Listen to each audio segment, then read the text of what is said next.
こんばんは、クリミナルです。今回は、あるシリアルキラーをご紹介します。1990年1月23日、オレゴン州ポートランドで若い女性の遺体が発見された。その女性はターニャ・ベネットさん。彼女の顔は大きく腫れ上がり、ジーンズの股部分が綺麗に切り取られていた。それから数日後、ある情報提供が入った。情報提供者によると、犯人は自分が交際している男、ジョン・ソスノフスキーだという。情報提供をしたのは、ソスノフスキーより年上の彼女、ラバーン・パブリナックだった。彼女が自分の彼氏が犯人だと証言したのだ。そこで警察は、このカップルが暮らす家を捜索。すると寝室からソスノフスキー宛ての封筒が発見され、その裏にはベネットさんの名前が書かれていた。警察は彼に事情を聞いたが、ベネットさんとは酒場で会ったことはあるが、自分は犯人ではないと主張した。そこで警察は彼をポリグラフ検査にかけたところ、嘘をついているという結果が出た。警察は彼が怪しいと感じたが、犯人であると断定はできずにいた。それからしばらくすると、パブリナックからまた連絡があり、今度は彼氏のバッグの中からジーンズの切れ端が見つかったというのだ。このジーンズの切れ端が出てきたことで、ソスノフスキーがかなりの確率で犯人であると思われた。しかし、その後の鑑識の結果、そのジーンズの切れ端は、ベネットさんが履いていたものとは違うことが判明した。警察は混乱したが、パブリナックを署に呼び出し、事情聴取を行った。彼女が言うには、彼から酒場に呼び出され、車の後部座席を見ると、毛布にくるまれた女性がいて、全く動かなかった。どうしたのかと彼に聞くと、彼はこの女性を手にかけたという。パブリナックは遺体を遺棄するのを手伝いと脅され、仕方なく森へと遺棄しに行ったと証言した。そして警察がパブリナックを遺棄現場付近に連れて行くと、彼女はある場所を指さした。その場所は実際にベネットさんが遺棄された場所とほぼ同じ位置だった。こうして警察はジョン・ソスノフスキーを逮捕した。これで事件は解決したかと思いきや、再びパブリナックから連絡が入った。話を聞いてみると、実はベネットさんを手にかけたのは自分だという。ソスノフスキーとベネットさんが夜を共にした後、彼の命令で自分がベネットさんの首をロープで絞めて殺めたというのだ。警察は再び混乱したが、その証言を信じてパブリナックも逮捕した。しかし、彼女は裁判の直前で自分はやっていないと主張し始めた。実は、ソスノフスキーと別れたくて嘘の供述をしたというのだ。ただ、裁判の結果、ジョン・ソスノフスキーには終身刑、ラバーン・パブリナックには条件付きの終身刑が下った。こうして事件は解決した、と思われた。しかし、それから3年後、ベネットさんを手にかけたのは自分だとする手紙が新聞社に送りつけられた。その手紙にはスマイルマークが書かれていた。また、ある建物のトイレの壁にスマイルマークとともに犯行内容が書かれていた。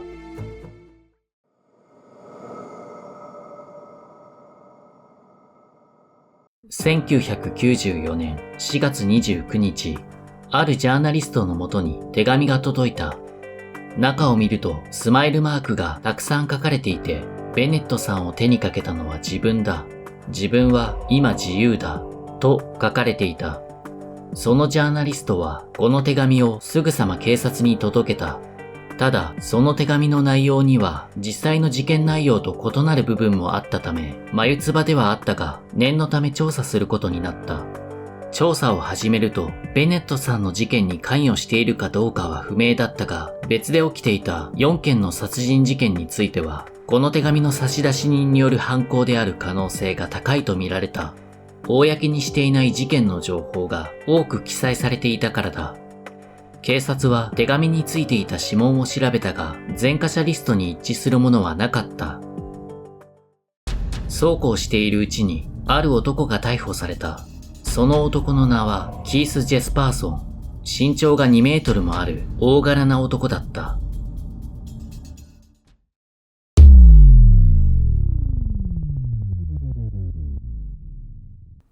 キース・ハンター・ジェスパーソンは1955年4月6日、カナダ・ブリティッシュコロンビアに5人兄弟の真ん中の子として誕生した。彼の父親はアルコール中毒で、幼いジェスパーソンを革のベルトで殴ったり、感電させるなどの虐待をしていた。また、祖父もジェスパーソンのことを虐待していた。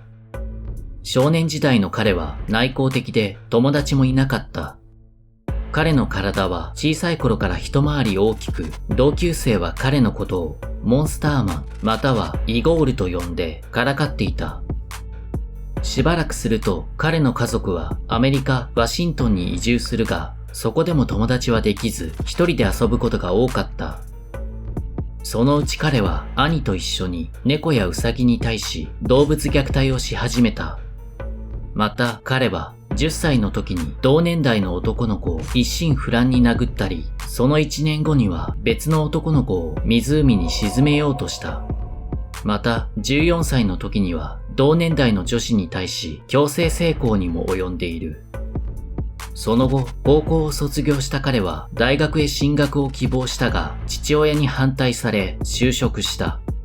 それから2年後、彼は20歳の時に結婚し、後に3人の子供を設けた。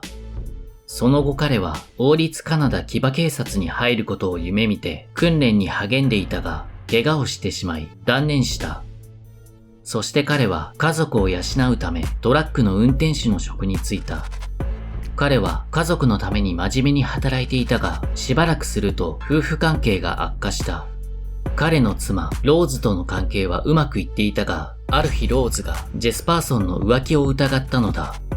そして結婚してから14年後にローズは子供たちを連れて出て行ってしまい、1990年に2人は離婚。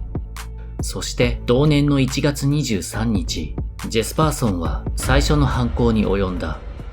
これがベネットさんの事件である。なお、ジェスパーソンの娘メリッサはジェスパーソンが動物虐待をする現場を目撃している。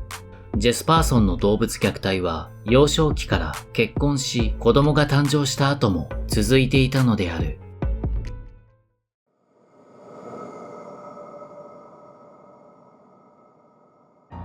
1990年1月23日、ジェスパーソンはポートランドのバーで知り合ったターニャ・ベネットさんをナンパし、彼女を家に誘った。そして事が終わった後、ちょっとしたことで口論になり、彼は彼女のことを暴行し、ロープで絞殺した。その後彼はあえて外出してすれ違った人に話しかけ、アリバイ作りをした。しばらくしてからベネットさんの遺体と所持品を捨てに行った。この事件の犯人はジェスパーソンであったが、その頃警察はソスノフスキーとパブリナックを逮捕していた。よってジェスパーソンは野放しの状態である。こうして彼はトラック運転手として全米を移動しながら獲物を探すようになる。ルート上で女性を探しては声をかけ、乱暴した後に考察し、脇道に遺体を遺棄する。これが彼の悪魔のルーティーンワークだった。1990年4月12日、ジェスパーソンはカリフォルニアのショッピングセンターの駐車場で赤ん坊を連れた女性に声をかけた。彼は一方的に性的関係を迫り、女性が抵抗すると女性の首を折ろうとしたが、傍らに赤ん坊がいたためか、それ以上のことはせず、その場から立ち去った。実はこの一件でジェスパーソンは逮捕されている。ただ証拠不十分で釈放されていた。それから2年後の1992年8月30日、ジェスパーソンはカリフォルニア州ブライズで身元不明の女性を乱暴し手にかけた。1ヶ月後、ジェスパーソンはカリフォルニア州チューロックでシンシアリン・ローズさんを乱暴した後、彼女を絞殺。さらに彼はオレゴン州セーラムで娼婦のローリー・アン・ペントラントさんを手にかけた。彼の供述によると、ペントランドさんが倍の金額を払わないと警察を呼ぶと言ってきたので、殺めたと語っている。1993年7月、ジェスパーソンはカリフォルニアに戻り、身元不明の女性、いわゆるジェーン・ドゥを手にかけた。その後彼の犯行は1年ほど収まった。彼はこの時期、放火をすることによって自らの衝動を抑えていたのだ。また、このあたりから彼はオレゴン州の新聞社に一連の事件の犯人は自分だとする手紙を送りつけるようになった。その手紙にはスマイルマークの絵が描いてあった。ハッピーフェイスキラーの名の由来はここからである。当初この手紙はいたずらかと思われていた。しかし公表していない事件の内容にも触れられていたため、警察は調査を開始した。それと同時に事件の犯人として逮捕されていたパブリナックとソスノフスキーは冤罪なのではないかという疑念が生じていた。手紙を送りつけてからもジェスパーソンの犯行はやまず、彼は1994年9月から1995年3月10日までの間、4名の女性を手にかけた。彼が逮捕されるきっかけとなったのは、ジュリーアン・ウィニンガムさんを殺めた件である。これまで彼は見ず知らずの女性を襲っていたが、ウィニンガムさんは彼のガールフレンドだった。このことからようやく警察がジェスパーソンにたどり着いたのである。1995年3月30日、ようやくジェスパーソンは逮捕された。彼は最初の犠牲者であるベネットさんの身分証明書をある場所に捨てたと供述。警察が確認しに行くと、その場所からベネットさんの身分証明書が発見された。また、手紙に付着した唾液の DNA とジェスパーソンの DNA が一致した。こうして真犯人はジェスパーソンであることが確定した。なお彼は自分は160人はやったと主張したが、確認が取れたのは8名だけだった。キース・ハンター・ジェスパーソンには7回の終身刑が下り、現在も彼はオレゴン州の刑務所にて服役中である。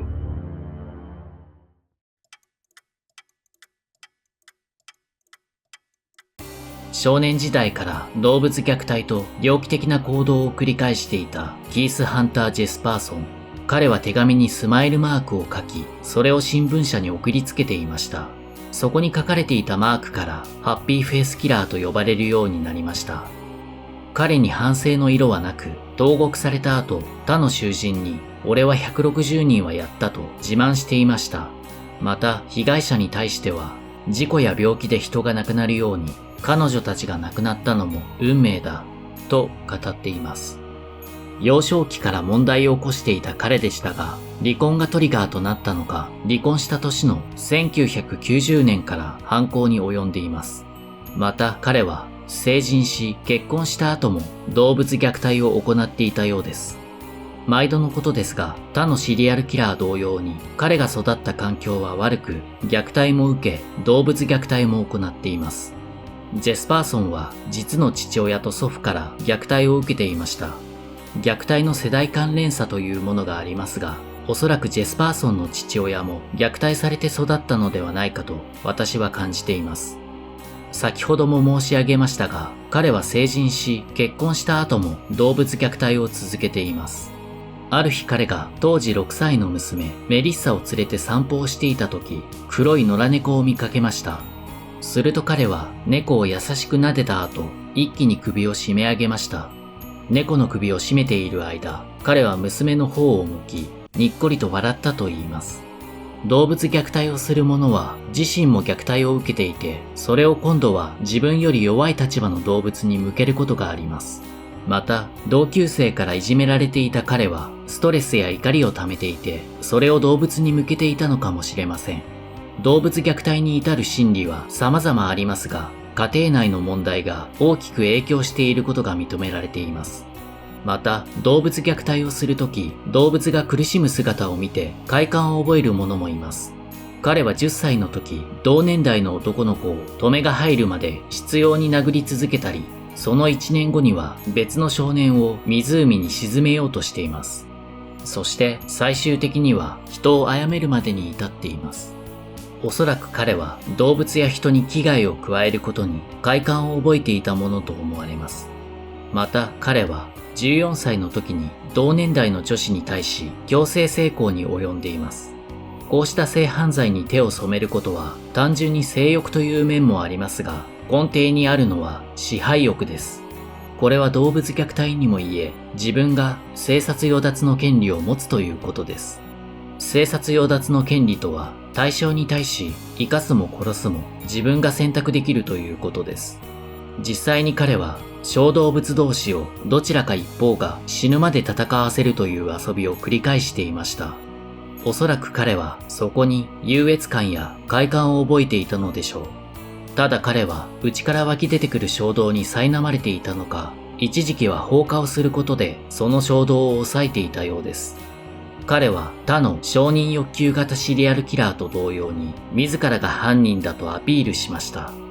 自分が起こした事件が他の人物の犯行だと世間に思われているのが気に食わなかったのでしょう。自分が捕まるリスクよりも彼は注目される方を選びました。次になぜパブリナックが自分の彼氏が犯人だと名乗り出たのか。実はパブリナックはソスノフスキーから10年もの間日常的に暴力を振るわれており、彼を家から追い出したいと常々思っていました。そこで彼を事件の犯人に仕立て上げようと企んだのです。当初彼女は匿名で警察に情報提供をしましたが、警察が思うように動いてくれませんでした。そこで自ら名乗り出て偽証を重ねていったのです。パブリナックの偽証がなければターニャさん以降の事件は起きなかったかもしれません。パブリナックはこの事件においては無実となり、1995年11月に釈放されました。女性8名を手にかけたキース・ハンター・ジェスパーソン。彼もまた他のシリアルキラー同様に支配を伴う歪んだ性的空想、いわゆるファンタジーを作り上げ、それにふけっていたものと思われます。